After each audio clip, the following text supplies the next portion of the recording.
Hello, I'm here today with Sandra Beckor of Beckor Management, and she is a consultant who works with lawyers and other professionals on the marketing and management of their practices. We have a couple of informal questions today about social media marketing. So if I were to advise a lawyer on social media marketing, and they're not using it now, why should I care? Okay. So I think that where most lawyers and professionals are landing these days, the numbers on LinkedIn are staggering. There's a lot of professionals that are on there, but the truth is that not all of them are really using it. Mm-hmm. They just have a profile, but they're not really doing too much. Right. So I would include those professionals in the group of people who are still deciding if they should care. Right? Mm-hmm. They're on there, but they're not really Right. doing that much. Okay, so the people who are using it, some of them are building their practices tremendously with social media. And I kind of like to think about social media as a virtual trade show. Mm-hmm. So if you thought about it this way, and you were given tickets to this amazing trade show that your prospective clients were going to be there, your referral network was going to be there, and you just said, you know what, I don't need to be there. I don't need these tickets. Here, please take them back. Why would you do that? Right. Right? Yeah, not much. Doesn't make much sense. No. And your competition said yes. Mm-hmm. So they're there, okay? Right. Lost opportunity. Right. Yeah. Okay, so if lawyers are going to use social media, how can I be sure that it's just not another thing that's going to eat into their time or their docketable or billable hours? Well, it's a really good question. And honestly, it does eat into a lot of people's time. I think that the problem with the time that's being wasted on social media is that it's not directed. It's almost like a frenetic energy. They're like, well, I'm not really sure what to do with this site. I'm not really sure what I should be doing with the blog. And so they post stuff and they read stuff and they're trying to contact people, but mostly it's frustration. Right. And they're not seeing anything for it. They might be sitting in meetings with people and trying to come up with sort of a commitment and asking the team to spend this much time on it, but they're not really going anywhere with it. So the issue is that the efforts are not directed all in the same direction. Okay. And if you think about, I like to compare this to sports, which is weird because I'm not really a sports person. Mm-hmm. But if you think about a hockey team, they're all focused on the same thing: get the goal. Right? So they're all moving in the same direction, quite literally. Mm-hmm. They're moving together, and they all have the same goal in mind, Right. and they all have very specific rules to make that goal happen. Yes. But if they were all sort of willy-nilly, and one guy was, well, I think I'm going to go stretch for now, and another guy was, oh, there's my wife, I'll go say hello. Yeah. They would just so not win, right? Right. So that's the same thing as spending 20 minutes on Twitter and then 10 minutes on LinkedIn, leaving it for 2 months, and then going back and saying, hey, let me try that again. It's not concerted. Right. And consistent or cohesive. Right. Yeah. And so my answer to the time wasting question is, well, come up with a plan that helps you to be efficient and put all of your time moving in the same direction so that you're really focused on your goals. Okay. And the first thing actually to do is to be clear about what your goals are. Right. And there isn't just the one goal, which is, build practice. It needs to be very, very specific and detailed. Mm-hmm. Who is it that you want to be speaking to on social media, down to the detail of names. Who are they? Come up with a list of, very specific people, very specific categories. Mm-hmm. And what is it that you would like to have happen with those people? Tying that to the goals of your practice generally. And that's the starting point for a plan. And then a cohesive effort with the rest of the team, so you're all supporting each other. You're all mm-hmm. moving in the same direction. So if it's done correctly, does it work for lawyers, social media? If it's done correctly. So that means, A, you're not a wallflower. Mm-hmm. Okay, wallflowering doesn't work. Right. And next step up from Wallflower would be promotional. So that doesn't work either. Mm-hmm. If the only thing you're doing on LinkedIn is posting stuff that says, hey, look at me, I got, published in this article, or I've got, this video, or whatever it is, and the only thing you're doing is just sending stuff out, Mm-hmm. that is not how social media works. And, Okay. and so, no, you're not going to be successful if you do that. But going back to the analogy we talked about before, which is a networking event, if you think about it, the guy who goes to the event and patiently listens to people, asks good questions, and really is sincerely interested, that guy actually goes home having made some really good connections. Right. If you do the same thing on social media, how could you not leave with good connections? Mm-hmm. It's like asking, well, does this tool work? Well, but the people are there. If you know how to talk to the people and listen to the people, of course it's going to work. Right. How could it not? Mm-hmm. So it's all about developing a business. It's not so much about informing other people about your services. Well, I don't mean to dismiss the part about informing people about your services. It's not meant to be promotional, as in trying to sell. Right. It's kind of not the right etiquette. Mm-hmm. But on the other hand, it is appropriate to share your articles and your videos and whatever, your seminars. All of that is appropriate, but not exclusively. Mm-hmm. So if the only thing you're doing is talking about yourself, you're not using the social part correctly. Right. Okay. But if you're blending it in an appropriate formula, so you're also asking people about what they're up to and responding to what they post, Mm-hmm. having real conversations with people, Mm-hmm. then that's an appropriate way to use social media marketing, and it should be effective. Okay.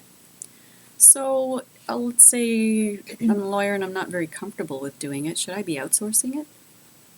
And so it's a reasonable question, because I think a lot of them aren't comfortable.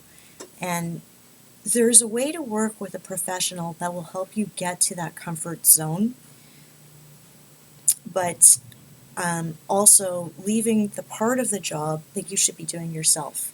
And actually, Kathy and I were just joking before, and we said, okay, here's a good example.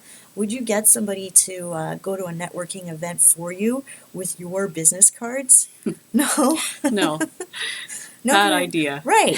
So why would you have somebody post for you on LinkedIn and Twitter, Mm-hmm. or write your own blog posts? Yeah. The right way to leverage professional support on these activities is, first of all, with the foundation. So get clear on, what is my message? What do you want to be telling people? What is the personality that you want to be building on these sites? Mm-hmm. The part that really gets people connecting with you. So are you a thought leader? Are you controversial? Are you provocative? Are you funny? What is it that you're doing that is full of life and personality that people want to engage and respond to? Mm-hmm.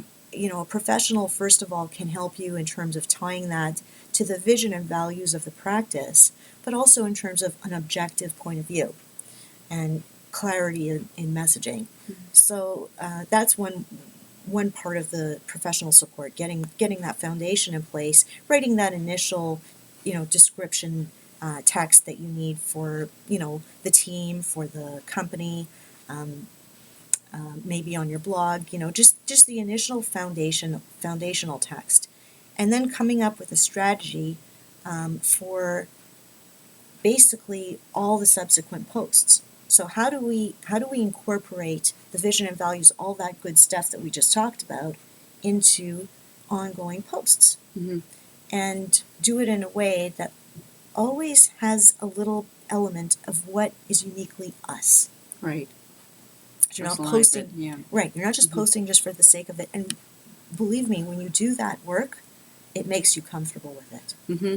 Because then when you start posting, first of all, you know what you're doing. Right. So it's not like you're out of your element, but you also feel confident that you're presenting your professional identity in a way that you're happy with. Right. And then the people who are communicating will either like your persona or not, and do business with you or not. Well, exactly. And it's the same as when you have your consultation with a new prospective client. They're going to like you or they're not. Mhm. You're not going to sell to everybody. Right. And no marketer, would ever suggest that you should, Mhm. right?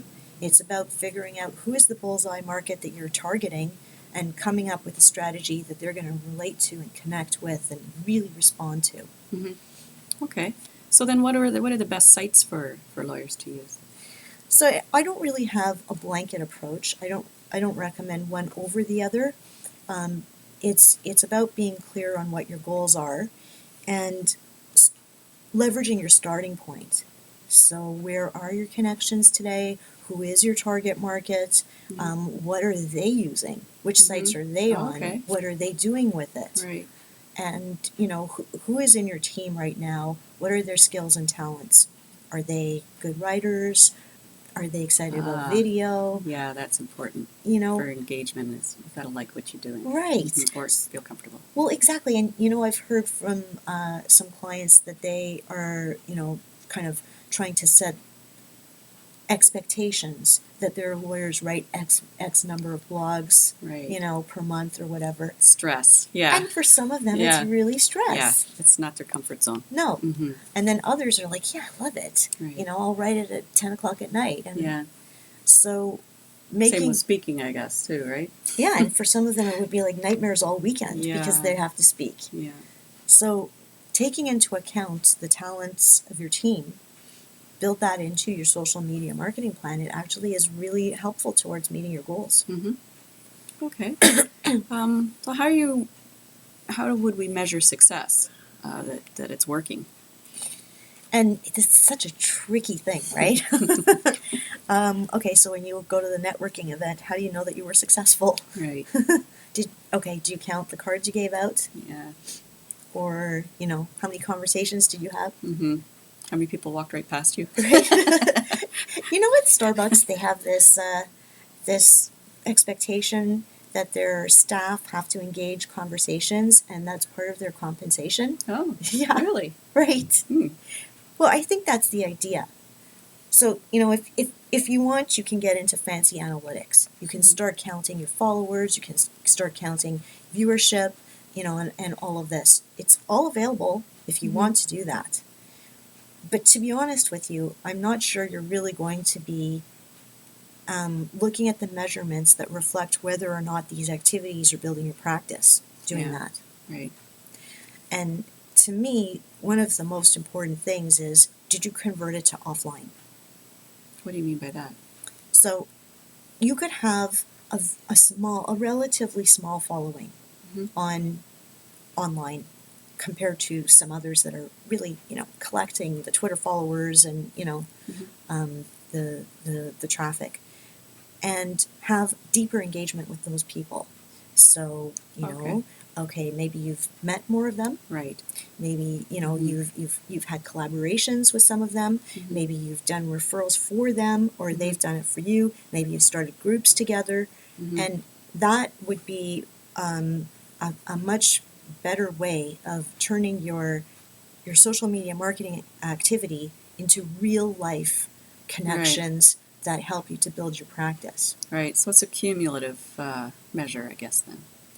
Yes, it is cumulative, but I think that the online, so the part that happens online, transferring to offline, so you've actually met them, right? You shook their hands, and you looked real. in their eyes. Yes. That actually is a real big part of turning this into success. Okay. So how do we set ourselves up for success? The first thing, I guess, is to decide what is success for you, because it's not the same for everybody.